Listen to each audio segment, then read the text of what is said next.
Rome and Greece had continual civil war over the idea of paying debts. The Civil War was insisting on a debt cancellation and a land redistribution, trying to do in the West exactly what had made the Near East so profitable and solvent and helped it grow for 3,000 years. But the oligarchy in the West, without any idea of debt cancellation, and actually targeted political assassination, killing any of the leaders who advocated debt cancellation. The result was you had a shrinking economy. It was impoverished by the creditor class, reducing the whole population to bondage, and we all know what the result was. It was the Dark Age.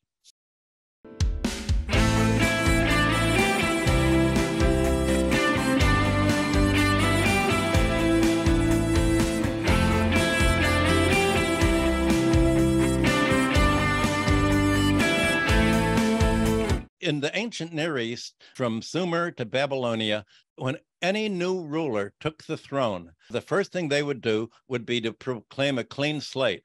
They would wipe out the consumer debts, not the business debts. If a business debtor couldn't pay, he still remained a citizen and kept his basic livelihood. But if you make a bad business loan, you lose money. The business sector was left to itself as a kind of privatized sector. But the consumer debts denominated in barley or grain, because these are agricultural economies, they were wiped out. And any land that the debtor had forfeited to the creditor was returned to the original debtor. And the debt servants who had to work off their labor as servants to the creditors, they were freed. This may be familiar to many of you as the Levitical year of the Jubilee year, when the Jews returned from Babylonia after the captivity around the 5th century. They'd been living in Babylonia. They became familiar with the Babylonian clean slates. They were called andurarim, the debt cancellations. And the Hebrew word was a cognate, duror. And all of this was written into Leviticus, the Mosaic law, saying we don't have kings that are good anymore. We've had pretty bad kings here in Judea, but we're going to put this debt cancellation at the center of our religion. And 5 centuries later, in the time of Jesus, you had the Jewish society and religion was split in two between one group that wanted to keep the Mosaic law and cancel the debts, but there'd been a creditor class growing in Judea, and they wanted to get rid of the debt cancellation. And so when Jesus came, he was representing the group that was advocating keep the Jubilee year in force. And when Jesus gave his first sermon when he went to the temple, as Luke reports in the New Testament, he unrolled the scroll of Isaiah, talking about the year of our Lord, meaning the Jubilee year, and said, I've come to enforce the Jubilee year and to cancel the debts. And Luke wrote, well, the Pharisees loved money. The oligarchy that had developed in Judea was fighting against Jesus, and they went to the Roman authorities and said, Jesus wants to be king.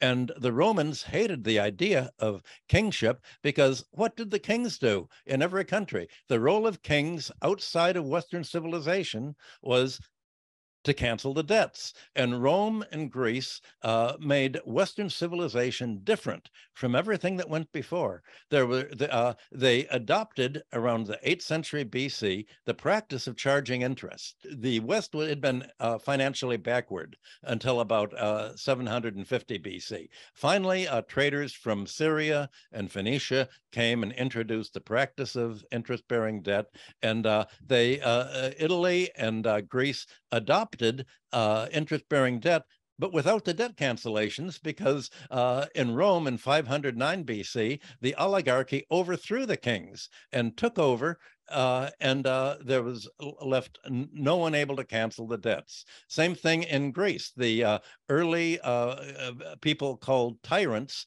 who were the founders of democracy there, canceled the debts, and the oligarchy made the word tyrant into a bad word, just like the word king was a bad word in Rome. And for the next 500 years, Rome and Greece had continual civil war over the idea of paying debts. The Civil War was insisting on a debt cancellation and a land redistribution, trying to do in the West exactly what had made the Near East so profitable and solvent and helped it grow for 3,000 years. But the oligarchy in the West, without any idea of debt cancellation, and actually targeted political assassination, killing any of the leaders who advocated debt cancellation. The result was you had a shrinking economy. It was impoverished by the creditor class, reducing the whole population to bondage, and we all know what the result was. It was the Dark Age.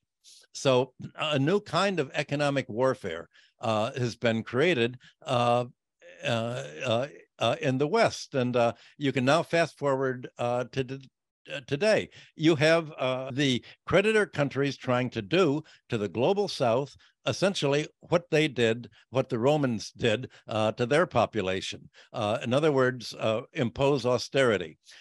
You can look at what happened in Haiti, for instance. When Haiti in 1804 wanted to become independent, the French said, okay, we're going to give up our colony in Haiti. We don't need colonialism anymore. We don't need military colonialism. We don't need to force. You'll have to pay and to compensate the conquerors of your land for the land that you're taking back for yourself. They conquered it fair and square. They killed your leaders. They killed half your population, and now you have to pay us. And so Haiti replaced its political colonial status with financial feudalism. For the last few hundred years, Haiti has had to pay so much money in debt service that it never really got out of debt. Same thing happened to Greece. When after Greece broke free from Turkey and from the Ottoman Empire, David Ricardo's family, his brothers, Ricardo was the bank lobbyist in British Parliament, lent Greece enough money to get by, and Greece spent the whole century trying to repay the debt and never got out of it. And the result was austerity and a continued inability to grow. And the IMF today, and backed by the United States and Europe, wants to treat Africa, Latin America, and South Asia in the same way that France treated Haiti and England treated Greece. But an austerity program is enforced by the IMF and by creditor nations to prevent debtor countries from developing their own self-sufficiency and independence from the United States and the NATO bloc.